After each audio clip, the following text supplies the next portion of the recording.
Part 1 में हमने देखा था कि कैसे जेलर ने एक बच्चे को छुपा करे खुद ने आत्महत्या करे ली, लेकिन वकील द्वारा बच्चे को रिहा करने के बाद पूरे शहर में दहशत का माहौल बनता जा रहा है। क्या यही बच्चा कैसल रॉक की बर्बादी का कारण है? फर्स्ट पार्ट का लिंक कमेंट सेक्शन में है। आगे हमें देखते हैं कि सरीप ये जानने के लिए अंदर जाता है कि रुथ के साथ क्या हुआ। वह बिखरा हुआ सामान और लाल दाग देखता है, लेकिन रूथ उस समय कहीं नहीं मिलती क्योंकि रुथ खलिहान में चुपचाप अपनी बंदूक लोड कर रही थी। जब बच्चा घर लौटा तो उसकी नसें काफी हद तक खींच गईं। रूथ ने सोचा कि उसने उसमें अपने दिवंगत पति को देखा है। जंगल में आग लगने के बारे में एक न्यूज रिपोर्ट क्लिनिक ने महिला को वास्तविकता में वापस ला दिया और उसे एहसास हुआ कि इस मेहमान ने उसके परिवार के लिए एक गंभीर खतरा पैदा कर दिया है। उसे अपने पति के गुप्त भंडार में बंदूक मिली, लेकिन उसमें गोलियां नहीं थीं। अजीब लड़का रूथ की कल्पना से कहीं अधिक डरावना था। उसने न केवल वरिष्ठ डीवर सूट पहना था, उसने उसे मृत व्यक्ति की तरह ही व्यवहार करना शुरू कर दिया। बच्चा वह सब कुछ जानता था जो केवल परिवार का मुखिया ही जान सकता था। उसने रूथ को डांस करने के लिए इनवाइट किया और उसने रुथ के सभी सवालों के सही जवाब दिए, जिससे साबित हुआ कि वह घर में पहली बार नहीं आया है। रूथ ने अजनबी के साथ खेलने की पूरी कोशिश की, लेकिन उसने उसकी चिंता देखी और उसे शामक दवा दी। लेकिन महिला बच्चे को धोखा देने और गोलियां ढूंढने और खुद को बचाने के लिए उससे बचने में कामयाब रही। आखिरकार उसकी याददाश्त ने रूथ को उस गुप्त भंडार का पता लगाने में मदद की जिसमें गोलियां छिपाई हुई थीं। वह खलिहान में बंदूक लोड करती है और इंतजार करती है, सांसों में रुकावट के साथ। जब कदमों की आहट खतरनाक ढंग से उसके करीब आती है तो वह ट्रिगर खींचती है और शरीर के फर्श से टकराने की आवाज सुनती है। लेकिन जब वह देखती है तो यह कोई अजीब अजनबी नहीं है जो वहां पड़ा हुआ है, वह एलन का शरीर है। मॉली के नए निवासियों ने कैसल रॉक में घर खरीदा है। कपल ने डेल लेसी का घर खरीदा और वहां एक होटल खोलने की योजना बनाई। बेसमेंट में उन्हें सैकड़ों पेंटिंग्स मिली जो पूर्व मालिक ने पेंट की थी, और हर कैनवास पर कपल को एक ही युवा बच्चे का चेहरा दिखाई देता है। सभी पेंटिंग दीवारों पर अपनी जगह लेगा दी जाती हैं। घर के लोग और दंपति होटल फॉर्च्यून की स्थापना के लिए वापस लौटते हैं।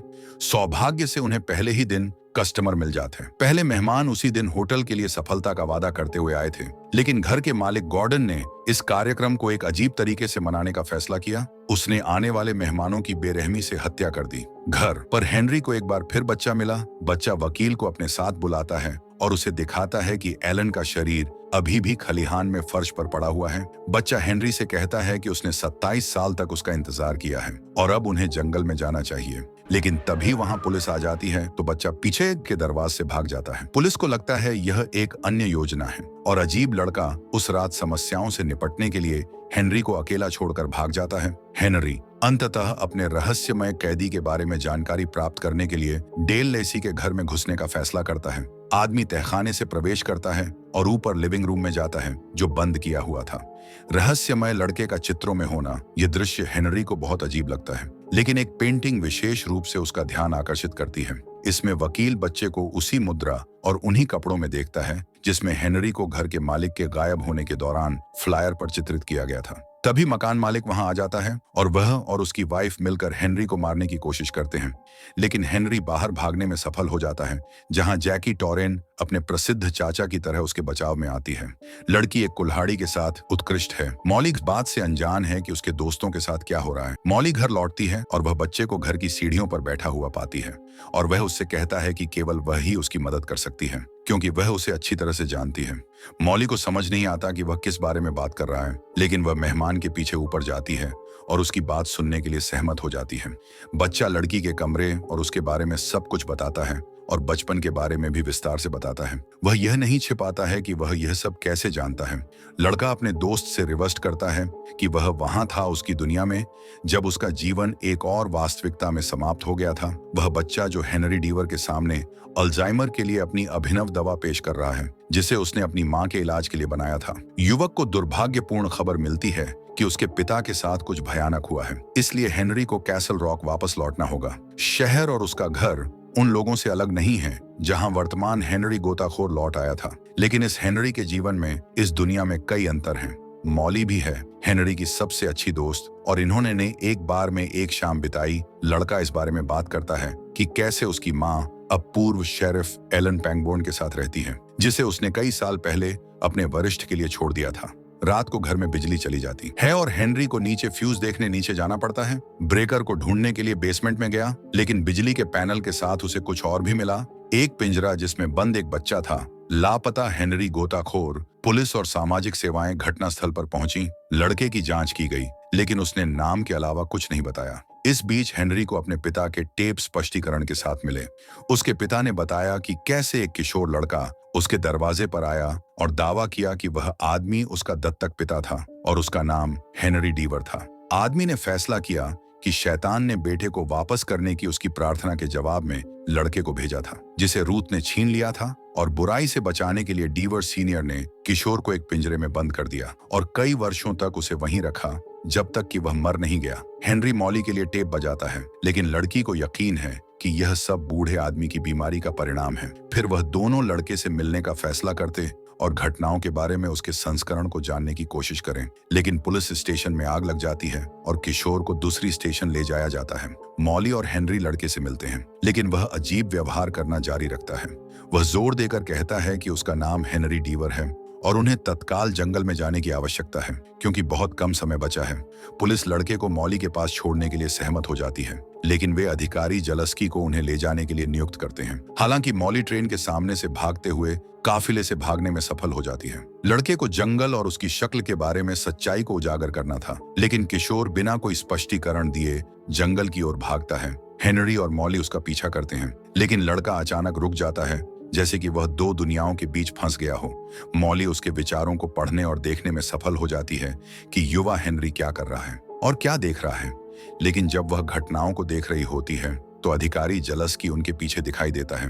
लड़का आगे जंगल में भाग जाता है, मॉली भी उसके पीछे जाती है। जलस्की हेनरी गोताखोर को पकड़ने की कोशिश करता है, लेकिन उसी समय अधिकारी की बंदूक से गलती से गोली चल जाती है और मॉली अपनी आंखें बंद करके जमीन पर गिर जाती है। मॉली अपने दोस्त से किशोरी को वापस लाने में मदद करने के लिए कहती है। फिर कुछ अजीब होता है।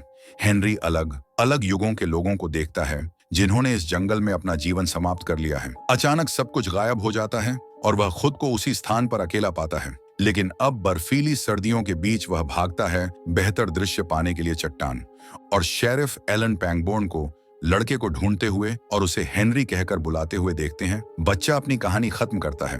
वह स्वीकार करता है कि लगातार कई दिनों तक उसने अपनी दुनिया में वापस जाने का रास्ता खोजने की कोशिश की, लेकिन वह असफल रहा। डेल लेसी को पता चला उसमें डेविल है और लेसी ने लड़के ने अगले 30 साल शाशैंक जेल के बेसमेंट में बिताए और उसे पिंजरे में बंद कर दिया। डेल लेसी ने उच्च शक्तियों के निर्देशों के इंतजार में 30 साल बिताए। एक समय पर उसने लड़के की पीड़ा को खत्म करने की भी कोशिश की, लेकिन उसके पास ऐसा करने का साहस नहीं था। अब इसके साथ आगे बढ़ें। बच्चे ने मॉली से मदद मांगी। उसने कहा कि उन्हें हेनरी को जंगल में ले जाने और हर चीज को उसकी मूल स्थिति में संग्रहित करने के लिए दुनिया के बीच मार्ग खोजने के लिए मनाने की जरूरत है। मॉली अगले दिन अपने दोस्त को सारी बातचीत बताती है। इस बीच बच्चा वरिष्ठ की कब्र पर जाने के लिए टाउन कब्रिस्तान जाता है। हेनरी मॉली से वादा करता है कि वे जंगल के बारे में कहानी पर बाद में चर्चा करेंगे और वह अपने बेटे को लेने के लिए पुलिस स्टेशन जाता है। लेकिन होटल में घटना के कारण पुलिस ने वकील को हिरासत में ले लिया।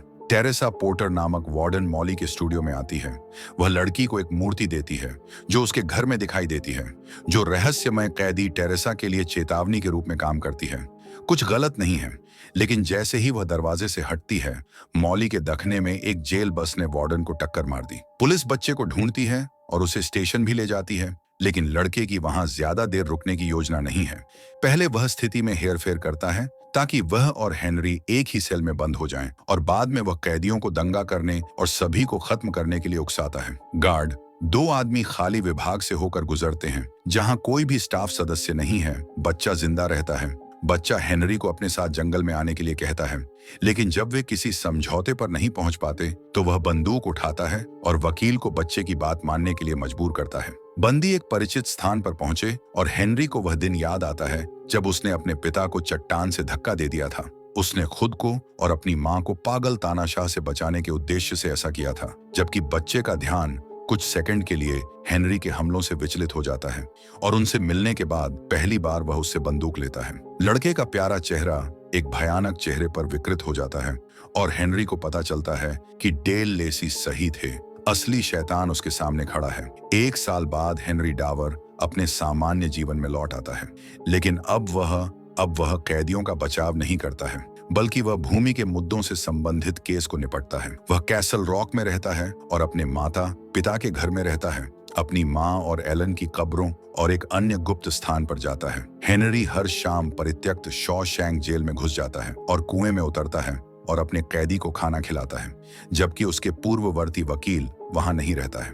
बच्चे की बातें सुनने के लिए पिंजरा है, क्योंकि हेनरी डेवर को अभी भी यकीन नहीं है कि वह सही काम कर रहा है या नहीं। इसी के साथ सीरीज का पहला सीजन समाप्त हो जाता है दोस्तों। अगर आपको इसका सेकंड सीजन चाहिए तो कमेंट में जरूर बताएं। Thanks for watching.